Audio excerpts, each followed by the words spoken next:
Hi, everybody. My name is Jose Segura, and I am the District Coordinator of Community Schools. Thank you very much for joining me. This is session number 2 in our series of updates related to community schools.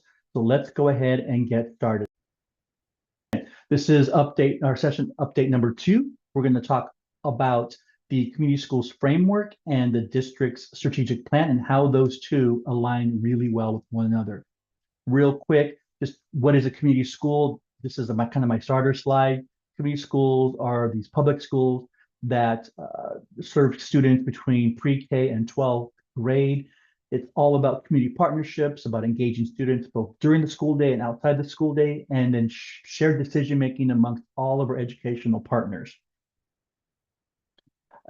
Community schools framework is basically built off of these 4 pillars: integrated student supports, right? The stuff we do for kids during the day, expanded and enriched learning time and opportunities, the stuff we do outside the school day, active family and community engagement, not waiting for families in the community to come to us, but us actively engaging with them and making them part of the school and the school culture, and then collaborative leadership and practices. Are we working together to decide what's best for our students and then working together to implement plans and put them in place to help improve student outcomes?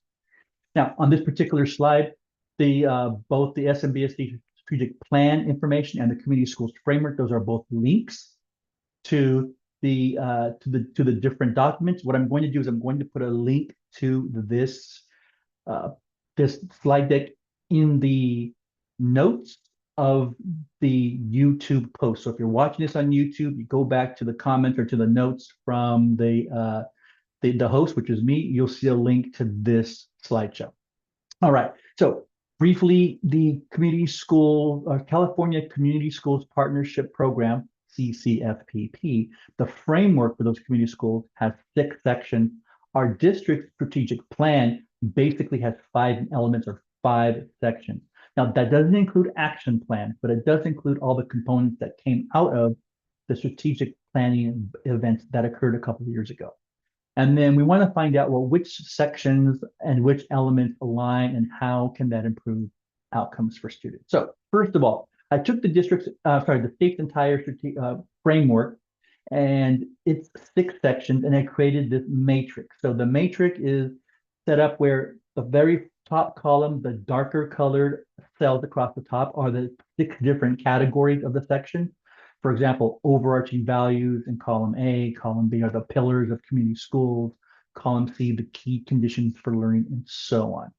And then the cells below those headings are the different elements within those headings or those sections in the framework. So the overarching values include being racially just, includes relationship-centered spaces and shared power. It includes classroom community connections, and it includes a focus on continuous improvement.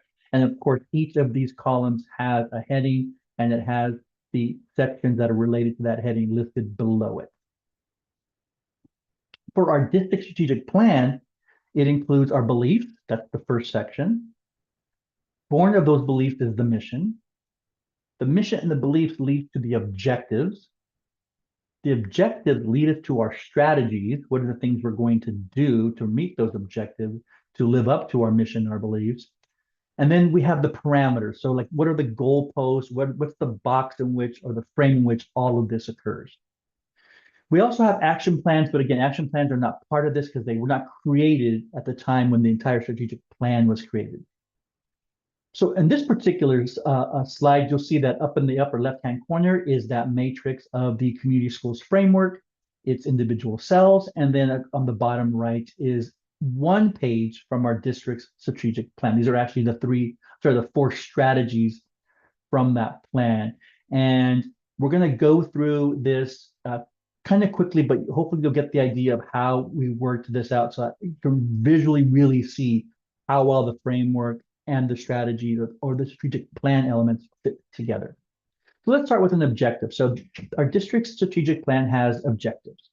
This is the first one right here. It says every student will discover who they are, their passion and purpose through meaningful educational opportunities. I know there's a lot there. So how does this statement align with elements of that community schools framework or that community schools matrix that was created.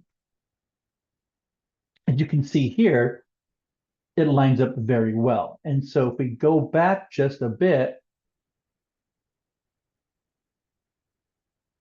to this page, I want to emphasize that each of the cells within the framework has a letter number designation. So, for example, under the pillars of community schools, that's column B, we have B1, which is integrated student support, B2, extended learning time and opportunities, B3 is family and community engagement, and then B4 is collaborative leadership and shared decision making. So each one of these cells has a letter number combination across this entire document, so that when we get to a page like this, you can see that under that first objective, discover who they are, their passion and purpose through meaningful educational opportunities, you can see 1, 2, 3, 4, 5, 6, 7, 8, 9, 10, 11, 12 different cells from the community schools framework matrix align with this one objective. So let's go ahead and plot those onto the matrix, and it looks something like this. So all of the cells in yellow are cells who the information in that cell or the information in the community schools framework, the larger framework, not just this matrix, align with that first objective, that every student will discover who they are, their passion and purpose, and so on. And so this is a good visual of how many of the elements from the community schools framework actually align with components of our district's strategic plan. The strategic plan is made up of the beliefs, which there are 11 of those. So the beliefs are the things that we believe, like each person has inherent value and deserves respect. We believe all people belong, have a voice, and can contribute, and so on. The mission is a paragraph statement, but below that are 5 elements that come from that paragraph statement. So those are the bullet points below: whole child approach, an inclusive environment, community and family engagement, transformational innovation, and highly effective staff. The objectives in the district's strategic plan are the things that every student will, right? They will discover who they are. They will be empowered with self-determination. They will be prepared for limitless possibilities, and so on. Now, the parameters, right? Those are the kind of the goalpost or the box that we work within. These are the things that, as the adults, that we will do, right? We will make decisions based on what is best for students. We will welcome all people with dignity and respect. We will practice responsible stewardship of all of our resources. We will embrace and practice and model integrity, and we will not compromise our commitment to excellence. All that leads us to these 4 strategies. Now, this is the way we're going to accomplish all those things. So the first strategy would be to engage families and community to fulfill our mission. We will recruit, support, and retain high-quality people. We will provide structures and facilities to support inclusive learning experiences, and we will nurture the whole child. So those are the 4 strategies that come from the other elements within the district's strategic plan. Again, going back to the matrix here, we talked a little bit about how each column has a letter and each row has a number, so that each cell within this framework is a combination of letter number. So under cornerstone commitments, column D, the first one, commitment to asset-driven and strength-based practices, that cell is D1.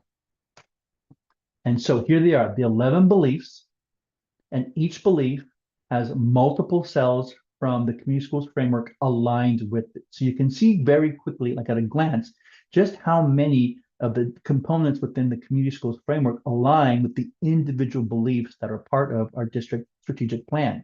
Now, we do the same thing with our mission. Those 5 bullet points that are built out of the mission statement, there are multiple cells within the community schools framework that align with this, as well as our objectives. These are the parameters, and you can see just how many of the elements or the cells from the community schools matrix framework align with the different components of the different parameters within the district's strategic plan. And then these are the 4 strategies, the things that we're going to do to implement all the other components of the district strategic plan. And again, there are multiple cells within that community schools framework matrix that align with each of these individual strategies. And so there is a lot of alignment. There is a lot of what we do within community schools that aligns really, really well with our district's strategic plan. And so why does this matter? Well, it matters because implementing the district's strategic plan and bringing the community schools framework to our school sites is not more work for staff, for administrators. It is an alignment of the work we're already doing. Both the community schools framework and the district strategic plan complement each other. They do not compete with each other. The California Community Schools Partnership Program is a mechanism for implementing the strategies, right? The strategic plan is something we already have. The state community schools framework is as a mechanism for us to implement the strategies within the district strategic plan. Also, if we follow the 4 pillars, you will always align with the community schools framework. In other words, if all the elements within our strategic plan, if even the actions that come out of the strategic plan are in alignment with one or more of the 4 pillars of community schools, then you will also align with the state's community schools framework. And this last bullet is this alignment provides an opportunity to build opportunity to build sustainability for both the strategic plan and the community schools framework, so that as administrators move on or there's turnover in staff at a school site or site leadership, that these elements, the community schools framework and the strategic plan, don't die off when folks move on, that they continue to live on beyond those of us who are currently here. And it's able to do that because we build it into the work that we're doing, that it's not something that's in addition to the work that we do as teachers, as administrators, as parents, as community partners, even as students. It's built into the work we do because we want to make sure that kids are reaching their full potential by really hitting those strategies that are part of the strategic plan, and then focusing on the 4 pillars of community school. And so that's all I have for you. Hopefully I was able to demonstrate to you how well the district strategic plan and the elements of the community schools framework line up, and that they complement each other, they work together. The state's community school framework, of course, comes along with funding if and when we qualify for state grants that are part of the state's community school program. We are in the process right now of receiving those grants. We've actually already applied. Every one of our 21 schools has put an application in for a 5-year community schools grant. We'll know in late May whether or not 1 or 2 or 10 or all of our schools receive the community schools grants.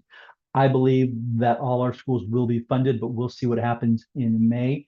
And the good news is that funding helps kickstart implementation of the community schools framework and the alignment of it with our district's strategic plan. And as we move forward into the 5-year grant period and beyond, we start looking at other mechanisms for substituting out the grant once that money dries up, and bringing in other funding sources, other funding revenue streams, braiding funding, things like that, so that we can continue the work of integrating our strategic plan with the components of the state's community school framework.